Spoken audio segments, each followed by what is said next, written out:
ورحمة الله وبركاته. معاكم أم كريم ريمو من قناة الرأي. بقول رأيي زيكم يا جماعة، بس في فيديو. من كام يوم شفت فيديو لياسمين بتتكلم فيه انه في واحدة بعت لها رسالة على الواتساب وطلبت منها مساعدة، وكانت المساعدة بسيطة جدا، علبة لبن لبنتها. وطبعا كانت كاتبة في الرسالة ظروفها وايه اللي منعها انها تجيب اللبن، وان قد ايه ان هي محتاجة اللبن ده ضروري جدا لان طفلتها رضيعة. فطبعا ياسمين بتقول قبل ما تبدأ في مضمون الفيديو قالت وبررت ان هي عندها رقمين واتساب، رقم خاص ورقم عام. وقالت ان الرقم العام ده محطوط يعني للناس اللي يعني بتكلمها، بس هي دايما مش بتدخله ومش بتشوف الرسائل اللي فيه، والرقم الخاص ده ليها ولأهلها. وطبعا انا مصدقه الكلام ده، لان احنا كلنا اللي في السوشيال ميديا عندهم رقمين، رقم عام ورقم خاص.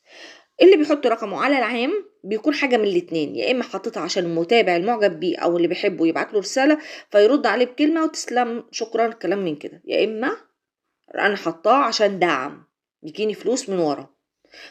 ملوش حل تالت. اما عن الناس اللي بتحط الرقم للمساعدات بيبقى مكتوب جنبه للمساعدات. طبعا ياسمين بتقول ان الست كانت طالبه منها طلب بسيط جدا اللي هو اللبن، وهي شافت الرساله وشافتها متاخر وما ردتش عليها، فتقوم الست تاني يوم تبعت لها رسالة تدعي عليها وعلى ابنها ويحرق قلبها وتخسر ابنها ومش كلام كتير جدا. قبل ما ابدأ اي حرف حابة اقول لك انا ضد الدعاء على الغير، وضد التصرف اللي الست عملته، والتصرف ده غير لائق وغير يعني شيء مش كويس، لانه اكيد في ملك بيقولك ولك بالمثل. بس خليني اقول لكم برضو تصرف ياسمين كمان غلط. انا اللي اعرفه مادام نويت افتح الرسالة لازم ارد لو بكلمة اصبر قلب الست دي، اقل ما فيها اقول ان شاء الله خير، ابشري، اقول كلمة اطمن الست دي. يعني حتى لو مش معايا اقول لها انا والله دلوقتي مش متوفر معايا، هيتوفر معايا بعدين. لكن افتح الرسالة وما اردش والست تشوف ان انت فتحت الرسالة وما ردتيش، يبقى انت اول شيء كنت قاصده، او يمكن ما كنتش قاصده، او انت بتستهتري بكلام الناس، او حتى يمكن ما قريتيش كلام الناس. يا ستي خليك ان انت ما فهمتيش كلامها. ست قلبها اتكسر. يعني معلش انا دلوقتي ما اكون مستبشره خير في فلان وفلان يردني، وده شيء خليكي يعني خليني اقول لكم انه اللي طلبته الست ما طلبتش مساعده ماديه، هي طلبت علبه لبن. علبه اللبن دي احنا ممكن نصرف اكتر منها الصبح، لو حد عامل دايت وجاب لبن دايت واكيد ممكن ياسمين بتجيب لبن لبيتها وبتعمل نسكافيه يعني قهوه الصبح دي بتصرف اكتر من علبه اللبن، اكتر من علبه اللبن اللي انت كنت هتساعدي فيها الست اللي هتجبري خاطرها. بس قبل اي حاجه برضو خليني اقولك انه مفيش سائل بيجي لفلان او بيجي لعلان الا لما يكون رب العباد هو اللي بعته ليكي. مادام قال له روح لياسمين يبقى رايح لياسمين، لانه عارف في ياسمين خير. ياسمين ردت سؤاله، يبقى ربنا هيجي في يوم من الايام يرد سؤالك. كلنا بنتحط في نفس الظروف، وكلنا بنبقى محتاجين حد يقف جنبنا لو بكلمه. مش ضروري كل المساعدات تبقى ماديه، مش ضروري كل المساعدات تبقى كذا، ممكن تبقى كلمه بتطيب الروح والخاطر. مش مستنيين من ياسمين تطلع تقول اصلا مش فاتحه جمعيه خيريه واعمل فيديو واخد مشاهدات عليه. انت طلعتي قلتي فيديو واخدت استعطاف واخدت مشاهدات واخدت لايكات واخدت كومنتات، وما وصلتش للناس الرساله الاهم انه ربنا بعت لك سائل يسالك انك يعني تساعديه. مفيش حد بيظهر في حياه حد صدفه، ومفيش حد بيظهر في حياه حد هباء يعني كده جاي كده يعني كده طياري. حطيتي رقمك حاجه من الاتنين زي ما انا قلت، يا اما انا دعم حد يدعمك، يا اما عشان خاطر الناس تقولك كلمه كويسه، او كده لازم تردي. كده لازم تردي، مش تنقي بمزاجك. كان حل بسيط جدا تخفي موضوع ان الناس تشوف ان انت شفت الرساله.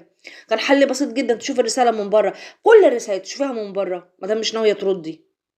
بس كان مفروض اول ما تشوف رساله فيها كلمه لبن وبنتي قلبك يرق ويحن، وفي ثانيه تقولي ابعتي لي رقمك وتديها الفلوس على نية انها تجيب اللبن، جابته ما جابتوش انت عملت اللي عليكي. ما تقوليليش مش معاكي فلوس، كلنا معانا فلوس. انا ظروفي تحت الصفر لكن معايا فلوس، على الاقل معايا 200 300 جنيه على الاقل خليني في المحفظه بتاعتي، ويوم ما يجي حد يسأل ومش معايا غيرهم هديهم له وربنا يردهم لي اضعاف مضاعفه.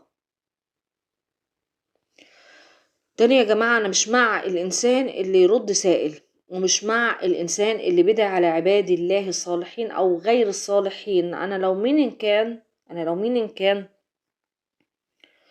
مين إن كان اذاني يعني وكنت متعصبه وطلعت عن الوعي ودعيت والكلام ده كله، ما اقعد مع نفسي بستغفر رب العالمين، ربما اكون انا خاطئه. خليني اقول لكم، الغرقان دايما بيتعلق بقشه. تخيل انت شفت قشه قدامك والقشه دي قربت منك وبعدت رد فعلك ايه؟ ظهرك يتكسر، املك يتحطم. يا جماعه يعني عايزه اقول لكم ربنا يصلح حالنا يا رب، وربنا دايما يجعلنا سبب في فرحه غيرنا، ويبعد عنا قسوه القلب، ويخلينا دايما رحماء ببعض. ولو ما قدرناش نساعد بعض بالمن، نساعد بعضنا بالكلمه الطيبه، لانه بيتقالك ولك بالمثل. ربنا يجعلها دعوه خير لينا يا رب. يعني انت لو كنت وصلت معايا الحلقه هنا، طبعا اكيد انا زي ما بقول لكم كل مره، لك انت برضو تقول لي رايك، تقول لي رايك في الكلام بتاعي، مش في تصرف زي تصرف ياسمين بس. اقول لك قول رايي في كلامي، عشان كمان انا ممكن اكون مخطئه. انا بكتب كومنت، الناس يعني لو كتبت كومنت عند اي حد هيحط لي لايكات وهيبقى فيه ردود. الوقت مش ساعفني ان انا اكتب كومنت، بس ممكن اقعد واتكلم، انتوا فاهمين؟ لان انت ساعات ممكن تكتب كومنت حرف يضيع منك، مش هعدل ومش هرجع اعمل يعني هقضي اليوم كله في التعديل، وانا سريعه ومتسرعه في الكتابه زي ما سريعه ومتسرعه في الكلام. مفيش مشكله، عدلولي، مفيش مشكله، اكتبولي كومنت. يعني لو كنت لسه يعني فاكرني او فاكر ام كريم ريمو، والاشعارات مش بتوصل لك، الغي الاشتراك واشترك تاني من جديد، وفعل زر الاشعارات على الكل عشان يوصلك مني كل جديد. لو فتحت لايف تكون معانا. انا ببقى سعيده جدا بكل الناس اللي بتحبني، وحتى اللي مش بتحبني وكرهاني لله في لله كده، انا برضو ببقى سعيده، لانه برضو بيجيني الاجر والثواب، يعني كده وكده جايني الاجر والثواب. ولدرجه مرورك عليا، يعني مرورك عليا وانك شفت الفيديو، انا ممنونه ليك ومشكوره ليك. ودرجه ان انت حطيت لي كومنت وساعدتني ان الفيديو يتشاف، يمكن انا يكون رايي موافق مع اراء تانية، برضو كمان انا بكون من اسعد في اسعد حالاتي. افتكر ان انت بتسعدني حتى لو بلايك، يعني دي بتبقى في قمة السعادة. واخر شيء دايما بقول لكم، انا بحبكم، بحب كل انسان حبني، كل انسان ما حبنيش، انا كده كده مستفيده في كل الحالات. وربنا يديمكم نعمه في حياتي يا رب، ويزيدكم وما يقلل منكم، ويكفيكم شر المرض، ويبعد عنكم شر الاذيه يا رب، ويرزقكم من حيث لا تحتسبوا يا رب، يجعل اللي في قلبكم ليكم نصيب، يعني اللي في قلبكم ليه يجعل ليكم نصيب فيه، ويا رب يجعل اللي في قلبي نصيب ليكم، وعلى نيتكم ترزقون. دي اجمل جمله بحبها. دمتم في امان الله، واستنوني في الفيديو الجاي. السلام عليكم ورحمه الله وبركاته.